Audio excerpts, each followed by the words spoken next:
Has anyone heard of a guy called George Akerlof? Born in 1940, an American economist. And at the age of 30, he wrote a paper in 1970, which took 41 years to achieve a Nobel Prize in economics. And it was a paper called The Making of Lemons. Before a cliffhanger, did anyone get a sinking feeling as Hung was talking in terms of, shit, this situation is a bit dire in terms of candidate experience? That was my feeling as Hung was talking in terms of... That's just generally my...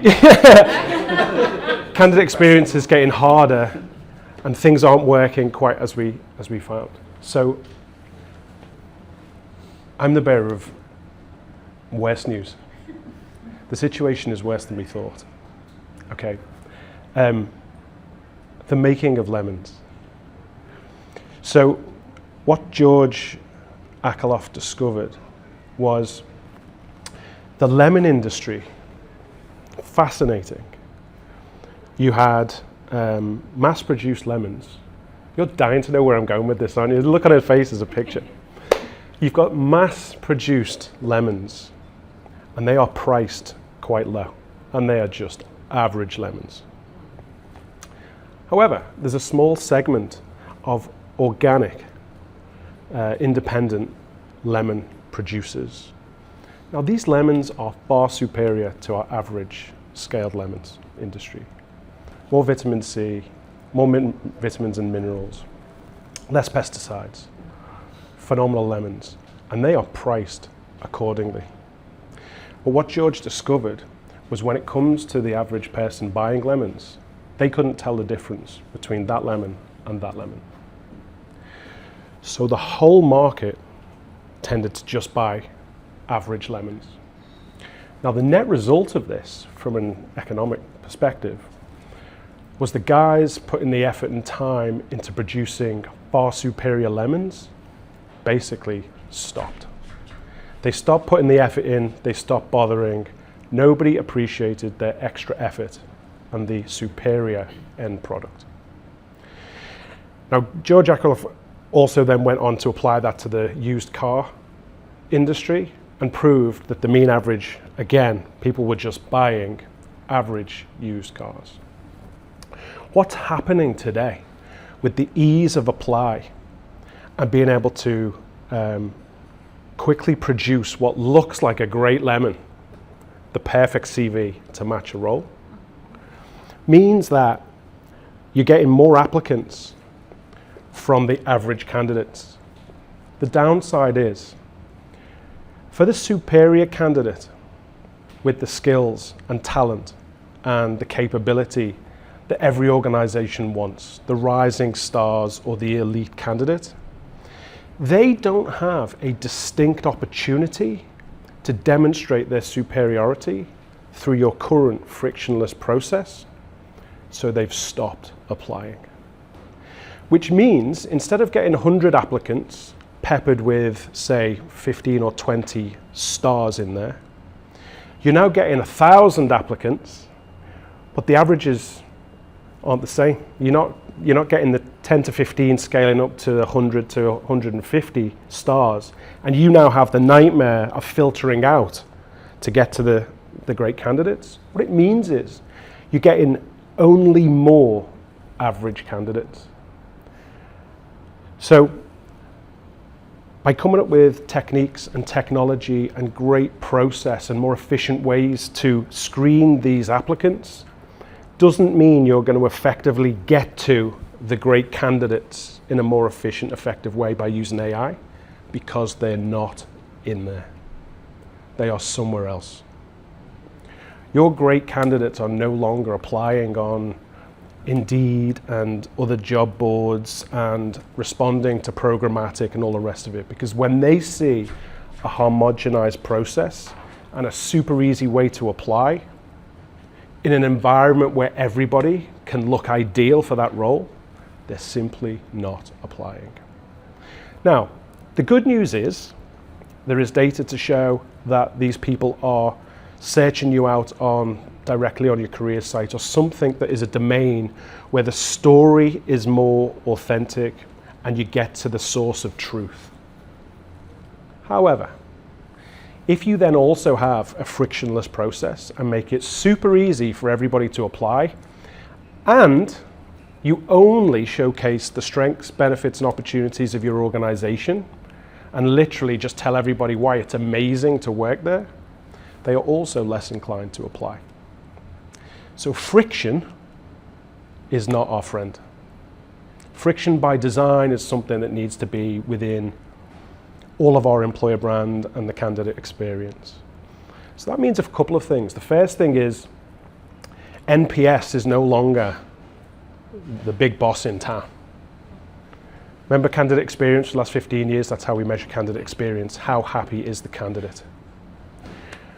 Do we really care how happy the average candidate is if our environment is deterring the great candidates from applying in the first place? How valuable is that metric? Has it gone up or has it gone down? What do you think? Or is it completely irrelevant? It goes down.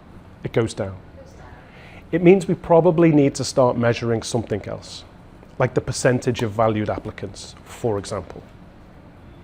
Or the impression of the first human touch of, is this human in front of me somebody I actually want to progress in our process or not?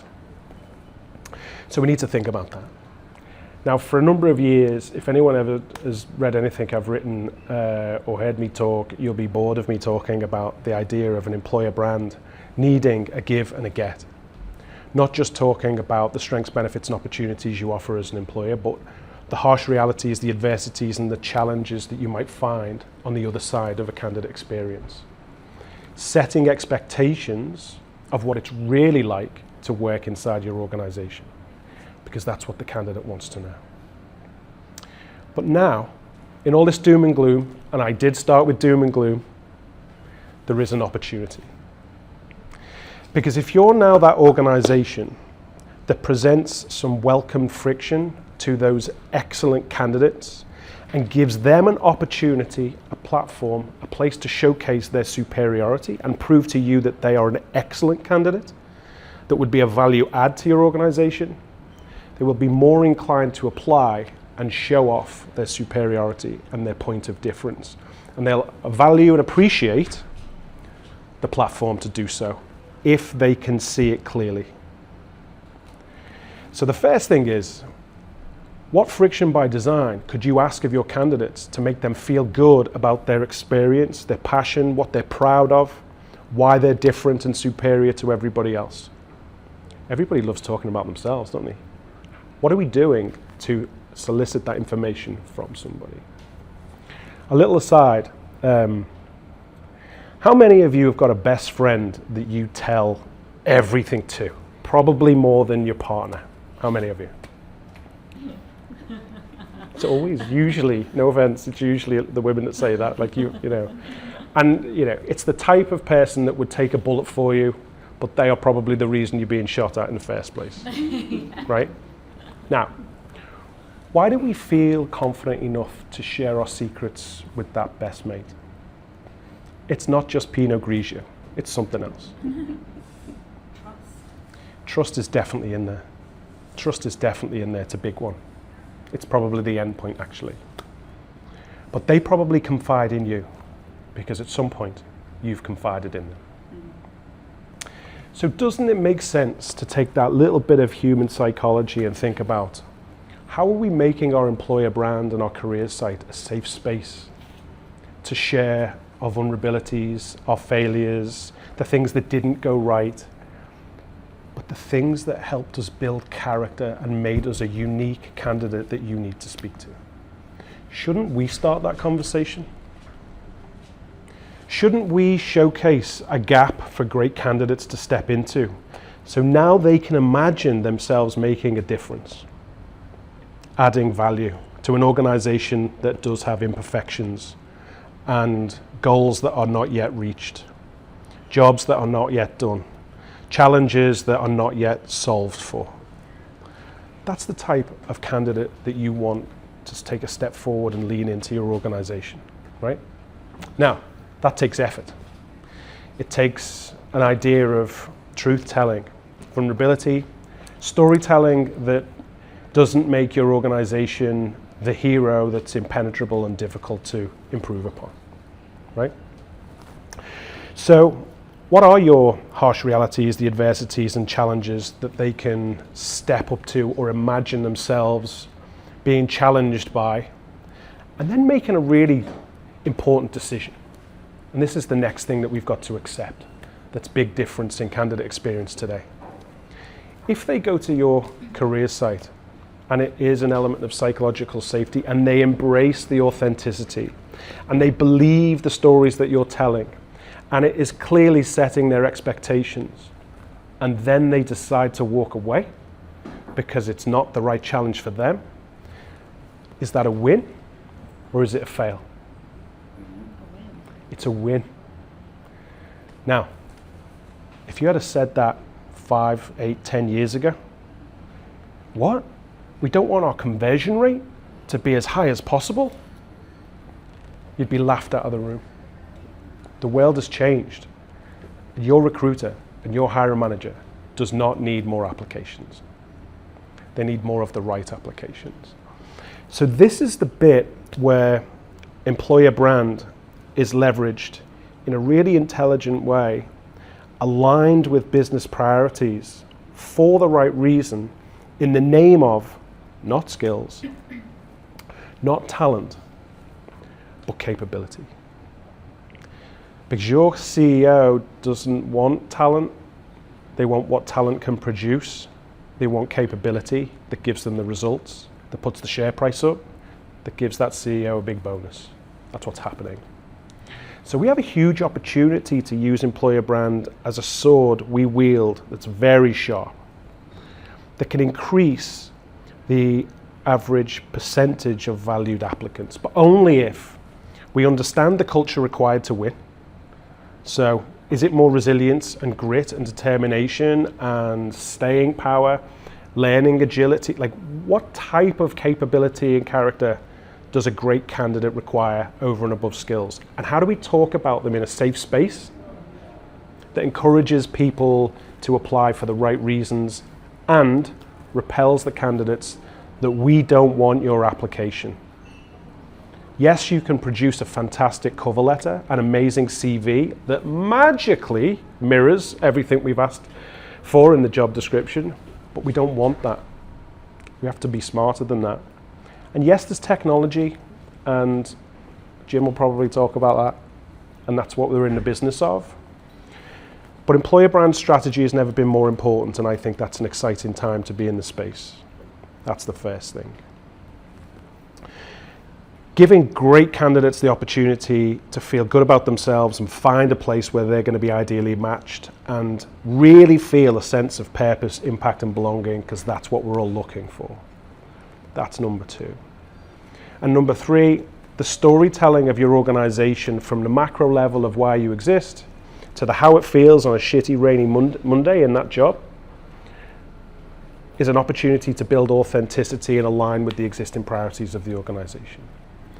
So, telling the truth has never been something that rewards an employer brand and an organization so much.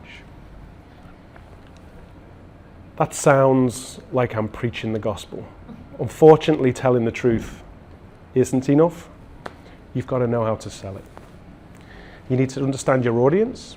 You need to understand the segments of your audience and align those stories with the priorities and preferences of that great talent. Challenge them.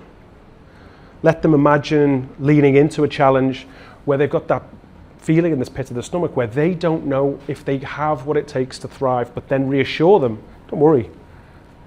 Somebody telling a similar story was in your shoes last year. And they got the support of your culture. They benefited from your world-class learning and development, if that's what you've got. And they became the best version of themselves quicker than they ever thought possible. Now that's a great story. That's a great story. Particularly if one of your strengths inside of your organization is career development. But inspiring people isn't enough. You need to set expectations. And in order to set expectations, you've got to balance the scales. What are the pros? What are the cons?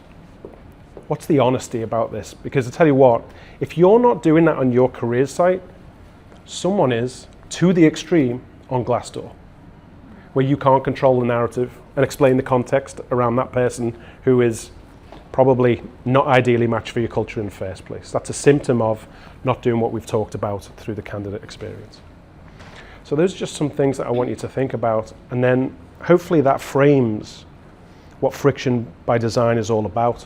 That's not making people fill in an application 3 times just to piss them off, to stop people applying. Like, that's not what we're talking about.